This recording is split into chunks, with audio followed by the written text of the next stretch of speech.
So dialectical method, which is about questioning and using reason to work out reality, was somehow antithetical to Christianity. I don't believe it is. I'm both a Christian and a philosopher. And I believe that reason, it should be free. You can't have reason that is fettered. So I would have been with Simplicius. In disgust, he went into exile to Persia. But soon after, they didn't last very long. They found Persia also a bit tyrannical, and they came back and they went to live in Alexandria, which was a haven for true intellectuals. But the academy was shut, and it was not for over 1,000 years later that it was reopened by the Medicis in Florence, the Academy of Florence, when the Florentine genius really worked out that you can have Christianity and free rational Platonism and intellectual dialectic together. In fact, you need them both. And Marsilio Ficino, who ran the academy in Florence, and Pico della Mirandola and the others, realised that, any teaching worth its salt has to be critically examined and reflected on to see whether it's true or not. Otherwise, what's the point in following it? So anyway, we honour Simplicius today, a philosopher.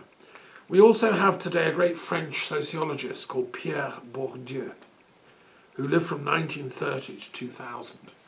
Pierre Bourdieu is someone I've always loved, ever since I discovered his work in Paris years ago. He's the only academic that I've known who's examined the behaviour of academics as a sociologist and an anthropologist, because academics are really weird. They make little cliques, they have little out-groups and in-groups, they go off chasing a particular idea and dissing everyone else's ideas. They're quite conflictual, they compete, And old Bourdieu said we should study them, like an anthropologist would study some weird tribe in Africa or something. So he coined this phrase Homo academicus, and he wrote a book about academics, and of course I encountered them when I was setting up my Peace Studies Institute at the University of London, and I realised they're all different tribes. The countless numbers of people that came to me and said, you can't study peace, it doesn't exist, or others who said, yeah, you can study peace, but it has to be done this way, or yes, you can study it only in this way. They're all cliquish, and Bourdieu said, and he was a consummate academic in the French style, said that we should try and understand from an overview, like an eagle perspective, of what is knowledge, what is it we're trying to accomplish as academics. And I think he helped inspire me in my universalism. That's why I did this calendar. So I honour his memory today. I also honour Choying Dorje, 1604 to 1674, who was a Tibetan Buddhist, and he became a Karmapa, and he was a holder of the Kagyu transmission. He travelled widely throughout Tibet, and he became the head of the Kagyu school of Tibetan Buddhism, which is behind the work of Chogyam Trungpa, who inspired me as a late teen discovering Tibetan Buddhism. He founded Sami Ling in Scotland, and this Kagyu tradition of Tibetan Buddhism is amazing. It's like going for gold, going for enlightenment in this life, and not accepting any of the snares of false attractions, false desires, ignorance, fear, all that stuff. You just go for wisdom because it's your birthright and it's your home. And that's this idea of complete universal enlightenment. It's in the Kagyu tradition, and all the others, of course. So we honour him today, Choying Dorje. And Dorje means the lightning bolt, which a Tibetan Buddhist uses in mudras and in meditation to symbolise the imperturbable determination to reach enlightenment. And when I went to the Nalanda University Museum in Bengal, which is, the university is no longer there, but it was the greatest Buddhist university for many centuries, I discovered that the Dorje goes back to Indra, and that when Buddha was alive, Indra was the top god. It was before Vishnu, Shiva and Brahma became like the Holy Trinity of Hinduism. Buddha lived at a time when Indian thought was even older. And in those days, Indra was the king of the heavens. And Indra had the lightning bolts, which he would throw to people to wake them up. And I realised that's why the lightning bolt got into Tibetan Tantra and from Nalanda. Because in the museum at Nalanda, they've got all these archaeological pieces found from Nalanda, which have these lightning bolt features in, from Indra.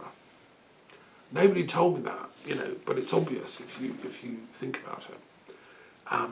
So I'm a great believer in the Dorje, and this chap was called the Dorje, meaning he was a teacher like a lightning bolt, Then we come to our Christian column, and we have St. Colman of Lindisfarne, who was an Irish teacher on the island of Lindisfarne off Northumbria. I've been there, which was a great place. We also have Fra Angelico, the great Catholic painter from Renaissance Italy, who painted masterpieces, was declared a saint because he used art to convey the beauty of God.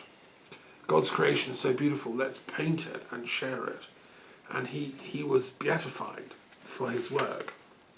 We also celebrate today for Angilbert, a French saint, and for Protestants, because I'm an ecumenical thinker and Protestant, I'm a Protestant Catholic myself, I include Thomas Carlyle today, who was a Scottish Protestant thinker, who was the first guy in English philosophy and Scottish who really studied German.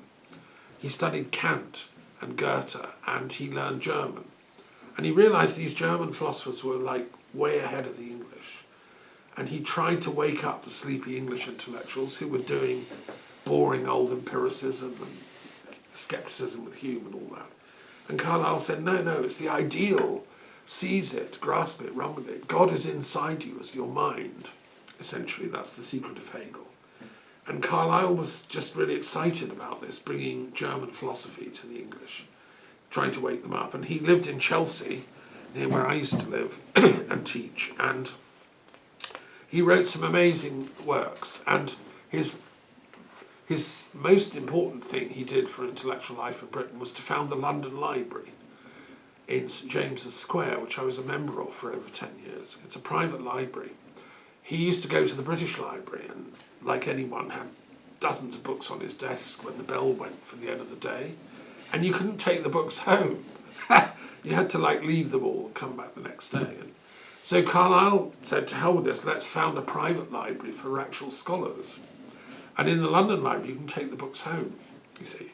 And it's got millions of books. If you have a chance in London to go to the London Library and join it, it's to die for. And Thomas Carlyle, he's in the saint column for Protestants because he founded it.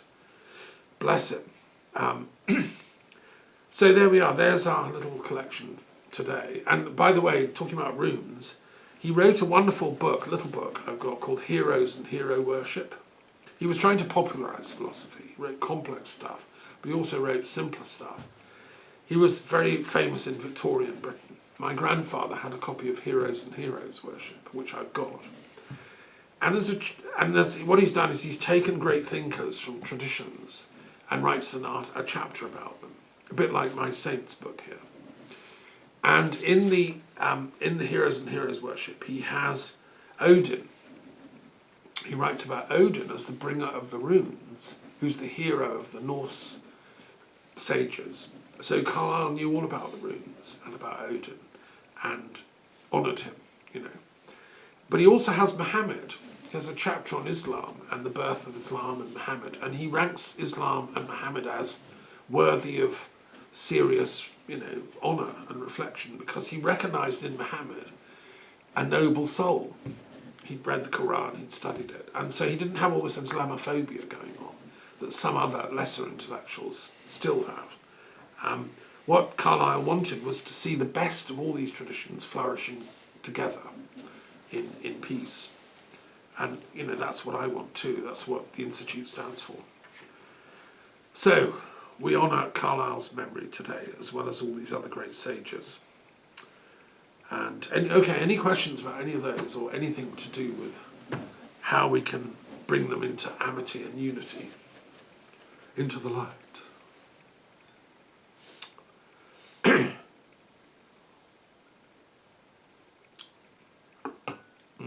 I have an overarching theme, Okay. narrative, whatever you want to call it. Very in tune with what you were saying, but I'll begin here. So Lieblings in German is favourite. So it's that, what is that inspiration that makes you love something that much, So I thought that was an interesting observation. Mm. And then to take it further back with the peace theory, Yeah. and how when you spoke it was mainly about focusing on the conflict and the suffering or violence to try and unpick the peace. But for me, I was like, why don't we shift that perspective, like the war narrative that we see in the news, shift that perspective to the peace? How do we bring that peace vibration into being? Mm. And then, so for the goodness and God, and how that was it, together, to gather us together. Mm. And then I took it back to our primal states and how we had gatherers as well as hunters. Yeah, yeah. And what if we can collectively bring that gathering instinct back, instead of it being a fighting for anything. It's just, let's just sit together and bring that peace energy through in our collective consciousness. And then I thought about your enlightenments, and you were saying a collective enlightenment. And for me, what happened with COVID, which was a worldly experience that we all went through, it was almost like a collective experience, like a tragedy in history. But for me, the overarching theme, as much as it was suffering, as much as it was pain, it was also love, because everybody ended up looking out for each other and being there for each other, and very much going back into their own experience, their own space, which was an opportunity to go even deeper within and meditate and bring love back into their environment. Instead of being lost in a narrative of work or anything else externally, it was very much an invitation to work on your internal and your four walls, your foundation. So that then when COVID lifted, we were then in this real kind of enriched place. As much as they tried to create fear, there was also this sense of everyone genuinely community, wanting to know how everyone is, And it was a global experience where we all did feel that. And so you were saying about a collective enlightenment, that kind of almost was, because it shifted everybody's consciousness, perspective, into this loving vibration. And so it was just a thought for me of that's kind of already shifted our collectively. And so how do we then what's the word, like bring that into, how do we bring keep it that together? drive, exactly, keep that momentum of shifting. And I think people are now realising that they can bring this loving energy into everything they are and everything they do. And the conference we've just been to, like it's beautiful. There is so much light going on in the world, and it's about perspectives and it's about focus. And when we hear something awful, what can we do to shift that into love? How do we then transform that back into love from that pain? And that's how music and art and inspiration, the favourite, the joyousness of life, how do we create that from that travesty? Those are very important questions, Yes. and thank you for those observations. Yes. And the gathering thing I like. They've discovered that our ancestors were more gatherers than hunters. Yes. There's some new archaeological discoveries in Peru that we always thought we were hunters and gatherers, but mostly we were gatherers, in fact. Yeah. But the military types that are still fighting, they're like the hunters who are out there linearly trying to attack the other and kill the beast and all that. the gatherers are working with all the different plants and Mm-hmm. bringing the nuts and the fruits and so on. So what we're trying to do in this philosophy club and in the work of the Periodic Table and so on is to gather the accumulated wisdom of all the cultures, all the ages, all the traditions. And it is an exercise in gathering. So it's an exercise in I mean, in the Bolshevik time, when the communists were in power, there was a movement called God Building, which was it was an intellectual tradition in Russia. They wanted to build together the God energies. It was premature. It was Lunacharsky and some others, but they were on the kind of the right wavelength. I think they were saying, let's together do this. So in a sense, the idea of the Periodic Table is to gather the goodness of all of us, and to see the goodness of all the cultures, all the tribes, all the peoples, so that we don't have to bomb each other or kill each other or do cyber warfare against each other. So thank you so much. Yes, Sophia, that's absolutely right.